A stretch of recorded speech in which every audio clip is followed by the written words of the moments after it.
Hey guys, welcome back to the AT-AT Chat. It's been a few weeks since I've had a chance to watch Star Wars Resistance, so last night I watched Fuel for the Fire and The High Tower, and it was an odd experience because my least enjoyable episode was followed up by my favorite episode in the series so far. So let's quickly recap Fuel for the Fire. While this was my least favorite episode so far, and that's primarily due to its lack of first orderness within the episode, it was pretty okay. So Kaz is still learning the ropes of being on Yeager's team. Yeager's trying to hammer home that Kaz needs to focus on learning the ropes and get his mind off of the racing, all of that stuff. And unfortunately, Kaz doesn't listen, and in the process drops an engine as he's not paying attention, and it goes right into the sea. Kaz doesn't understand that he needs to lay low and not get caught, because if he does get caught being a spy for the Resistance, it compromises everything Yeager is doing on the platform. It puts the whole team at risk. So Kaz has words with Yeager and ends up at Aunt Z's, regretting the words he spoke, right?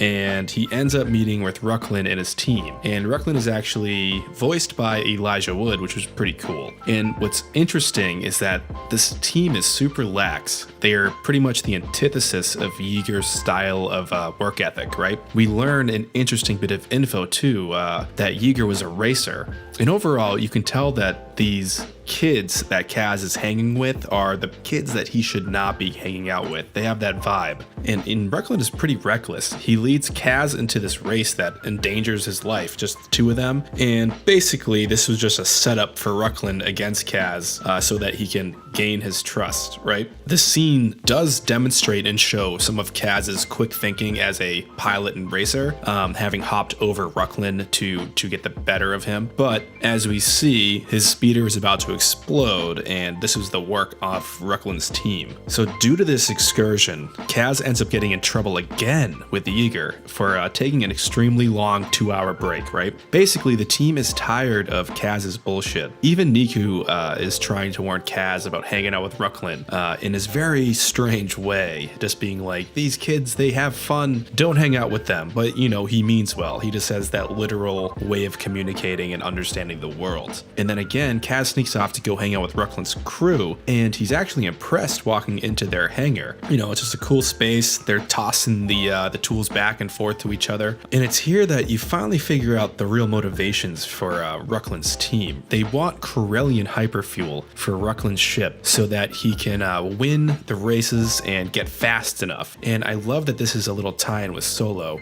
Rucklin manipulates Kaz to sneak into Yeager's private hangar, and it's obvious that this is a bad idea. Kaz feels like he owes it to Rucklin, though, to sneak him in because he just saved his life, you know, even though this is a setup. So they're sneaking around in Yeager's private quarters, and Kaz finds out that Yeager has this larger past than beyond just the platform and being a mechanic and working with Poe. He was there at the Battle of Jakku. He also had family, and he served in the rebellion as a pilot. So it raises a lot of questions for me. You know, my adult brain's going off wondering how he ties into the rebellion and in regards to the story, and if we will get those answers within this first season, or, you know, maybe a side book, who knows. But it's a good little mystery box moment right there for me. Rucklin ends up stealing the hyperfuel right off of a shelf, and you know, Kaz is hiding at this point because Yeager is in his office, and Rucklin just literally runs away, and he overhears Yeager talking to Tam about how he's giving Kaz a bit of a break, just like he did for Tam. And I thought this was very interesting, as Tam does seem like the ice-cold person of the bunch, right? There's something going on with her. And as we do find out in the next episode, she has had some bad fallouts in the past with people or friends, you know? But you can see that overhearing this causes a lot of inner conflict with Kaz and what's going on.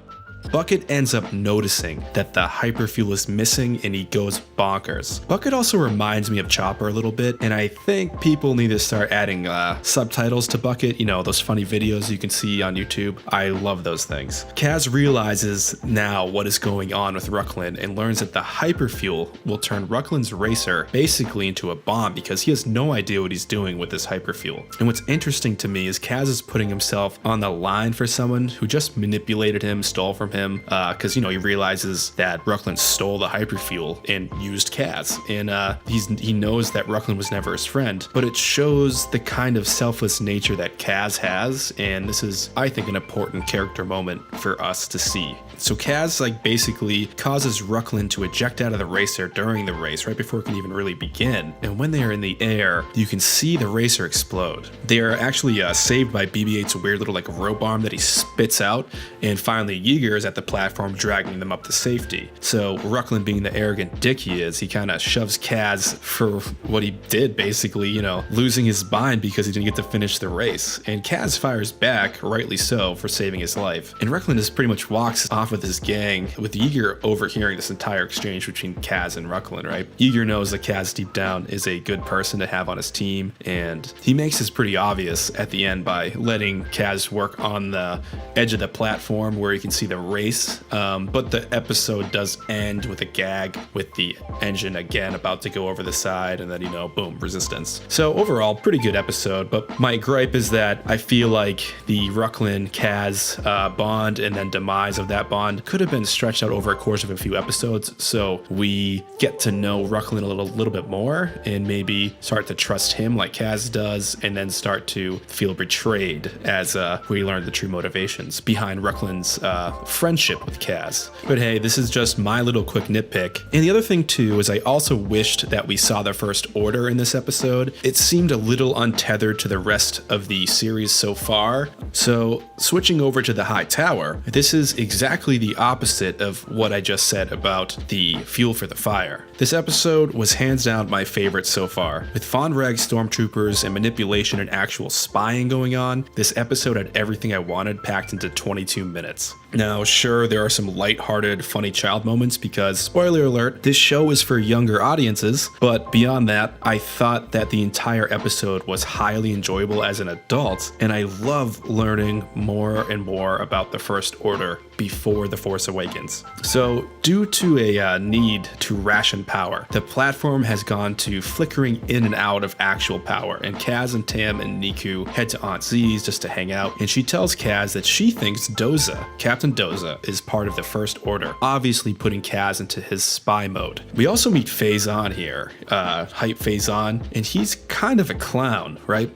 He comes off as completely full of himself. Tam lets Kaz know and Niku know about this sort of past friendship they shared, and overall it just ended poorly. And completely not paying attention to Tam at all, Kaz ends up fanboying out over Faison and comes to learn why he's not in the high tower hanging out. The First Order is delivering the fuel shipment that the platform needs, and it makes me wonder if something happened between Faison and his past with the First Order, who knows, And hopefully we get more information on what this is beyond it just being the typical alien bigotry thing we know that exists within the First Order and the Empire. But either way, whatever, I'm sure they'll figure out what that is or show us. So BB-8 helps Kaz out here by pretending to be out of power so they can get away from Tam to figure out how to get into the tower, which I thought was really funny, just him plopping down. It was a funny little moment there with BB-8. And we cut right to the pilots bringing in the fuel shipment in the sky. Now, from a visual effects, sound design point, I love this section of the episode. It looks amazing, right? And it's amazing for a kid's show, I'd say. And I was watching this with some new headphones on, and the ship's sound design just sounded really amazing. It was great. So Kaz gets caught by Tam out in the platform, seeking out the shipment, looking at what's going on as the Aces bring them in. And Tam just pretty much thinks that he's just studying the Aces, trying to get involved and be a part of their whole thing. So it's finally here, we start to see some First Order stormtroopers. And my only little nitpick is that they seem super skinny and their faces are extremely duck-like in this. They look like unhappy ducks. I don't know how else to put it. I know it's super close to how it usually looks in the movies, but I'm not sure why right now this is how I'm looking at it, but that's just my tiny little nitpick. It's okay. Other than that, I love that we were seeing some of the stormtroopers, and I love the design of Von Reg. It's around here that we also learn about Tam and Faison's relationship. She lets Kaz know about her obsession with the tower and how she wanted to become an ace pilot and whatever, and Faison did and Tam didn't, basically forgetting the friendship because he got caught up in his own ego. And at least this is what she is thinking for right now. And in a happenstance meeting, Faison rounds the corner to talk with Tam and invites them to the Aces Lounge, getting them into the tower. So Kaz Kaz is finally starting to do some spying.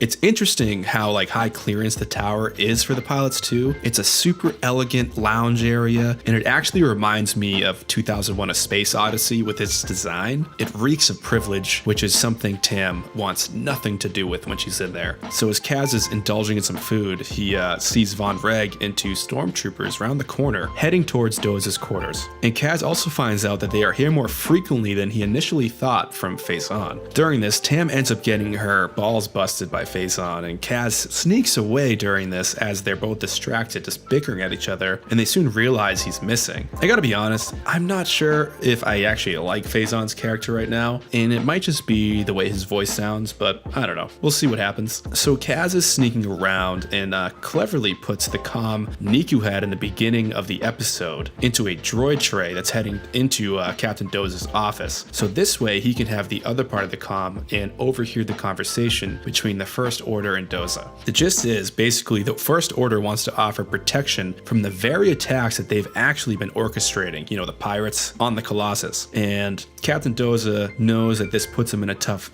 position because his previous dealings with people on the platform are not entirely legal, and if he reports to the New Republic about this coercion from the First Order trying to get them to protect the platform, then the First Order would report his dealings. So he's just in a kind of weird bind with this whole deal. So basically the fuel shipment is a hope for a deal, kind of a, hey, here's some good faith shipment fuel if you accept our offer. And Doza declines, and the First Order leaves. As they leave and come out the door, the comms unit end up feeding back really badly, just like in the beginning of the episode, and it alerts the First Order to Kaz spying on them. And we finally get this like super goofy chase scene with Kaz, but I actually loved it. The First Order is relentlessly chasing Kaz with their blasters set to stun, the circle just going like right at him, but he's running all over the place. And he ends up in Tora Doza's room, and she covers for him here. It's also kind of funny, she has an Ewok toy. I don't know why that was in there or who thought of it, but I love that this is an in-universe thing now. The First Order ends up entering her room, and she tells him that Kaz went some other way.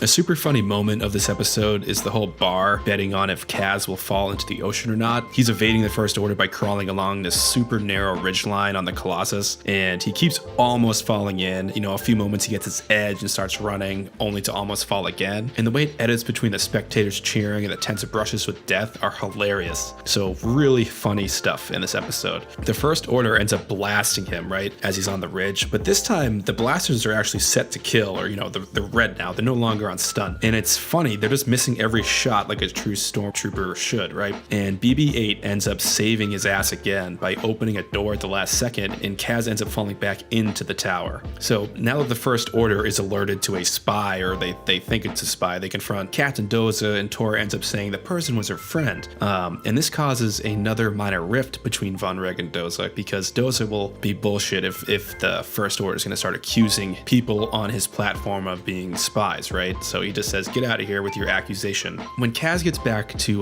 Yeager's hangar, Tam is already there. You can see how beat up and tired he is from everything he just went through. And even Tam mentions what the hell was that about? And he's just glad to be back at the hangar there. And it surprises Tam because she's been busting his balls since he's arrived. You can kind of tell that she's finally softening up to him a little bit now. At this point, Captain Doza is on Kaz's suspect list for working with the First Order, and Kaz is on Captain Doza's list now for who the hell is this guy? And the episode ends with a hilarious freeze frame of Kaz hanging off the platform. I thought that was pretty funny. So overall, it was a great episode. It had just the right amount of goofy child humor balanced with some great storytelling that, any age should be able to enjoy, or at least I think so. I love that we are learning more about the beginnings of the First Order, the way they manipulate people into allowing them to be their protectors. And I have to say, one of my favorite books out of the new canon right now is Bloodline. It gives us a lot of insight into the origin of the First Order, and because of that, it honestly became a favorite of mine. I can tell that this season is starting to ramp up towards some real stakes finally, and that's great. And I know a lot of people are still on the fence with this show, and that's okay, but as far as I'm concerned, this show is living up to the previous two animated series we've seen. I loved Clone Wars, I loved Rebels, and regarding that, I'd like to mention that I will also be starting to review specific episodes of Star Wars Rebels that I found important and, overall ones that I loved. and I'm going to be starting, with season 1, do a few of those, and season 2. But if there are any episodes that you want me to review in particular and do a deep dive on, please leave me a comment below, and I will definitely make sure to do a review on that episode, because I love Rebels. I don't care what anybody says, that is one of the greatest 4 seasons of Star Wars I've seen. I love it. Thanks for sticking around for my 2-for review of Star Wars Resistance. And if you are new here and you're not subscribed, make sure you do and leave me a thumbs up. Other than that, AT-AT signing off.